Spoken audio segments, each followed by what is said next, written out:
Mimi ni Kanali Gaudentius Gervas Ironda, kaimu mkurugenzi wa habari na uhusiano makao makuu ya jeshi, ambaye pia ni msemaji wa Jeshi la Ulinzi la Wananchi wa Tanzania.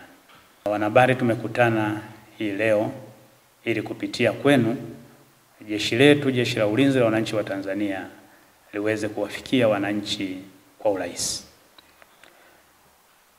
Jeshi la Ulinzi la Wananchi wa Tanzania limekuwa likishiriki mazoezi mbalimbali kwa kushirikiana na majeshi ya nchi rafiki kote duniani. Itakumbukwa mwaka jana, mwaka 2024, jeshi letu tulifanya zoezi kubwa, tena kubwa sana, kwa kushirikiana na Jeshi la Ukombozi la Watu wa China, zoezi ambalo lilifanyika pale Dar es Salaam. Lakini pia itakumbukwa mapema mwaka huu Jeshi la Ulinzi la Wananchi wa Tanzania tumefanya zoezi lingine kubwa, tena kubwa sana, kwa kushirikiana na jeshi la nchi ya Marekani, zoezi ambalo limefanyika pale Msata, Bagamoyo. Lakini sehemu ya pili ya zoezi ilifanyika pale mkoani Tanga, na tulishuhudia majeshi ya nchi rafiki yapatayo 14 yaliweza kushiriki katika zoezi hilo la kijeshi. Kwa muktadha huo, hivi sasa katika ushiriki wetu kwenye mazoezi na nchi mbalimbali, jeshi letu, Jeshi la Ulinzi la Wananchi wa Tanzania, tupo katika maandalizi ya kufanyika kwa zoezi lingine la kijeshi ambalo litashirikisha jeshi letu pamoja na jeshi la nchi ya India. Zoezi hilo ambalo linajulikana kama Africa India Key Maritime Engagement ni zoezi la jeshi la wanamaji.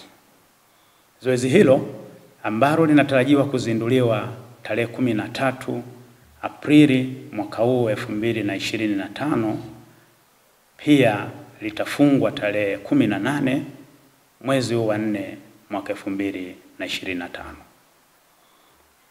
Zoezi hili linakwenda kufanyika katika bandari ya Dar es Salaam, lakini pia litafanyika katika maeneo ya kwenye maji katika bahari yetu ya Hindi. Tumekuwa tukifanya mazoezi mbalimbali, mazoezi mengi wakati wa amani. Tunafanya zoezi hili ili kujiongezea weledi, kupata uelewa wa pamoja na mataifa mengine, kupata uzoefu, kubadilishana mbinu na kubadilishana uzoefu ili tuwe tayari kuilinda Jamhuri ya Muungano wa Tanzania, lakini pia kutuweka tayari kuweza kupambana na matishio mbalimbali ya kiusalama ambayo yanaweza yakajitokeza wakati wowote, hususani uharamia.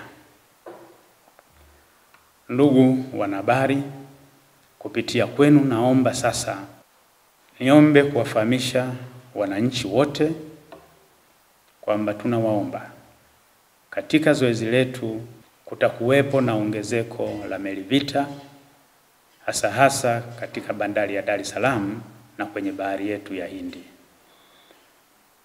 Wananchi waonapo meli hizo ni waombe wasiwe na wasiwasi wowote, wasiwe na taharuki yoyote, kwani meli hizo zitakuwa katika zoezi la kawaida kama tunavyofanya siku zote.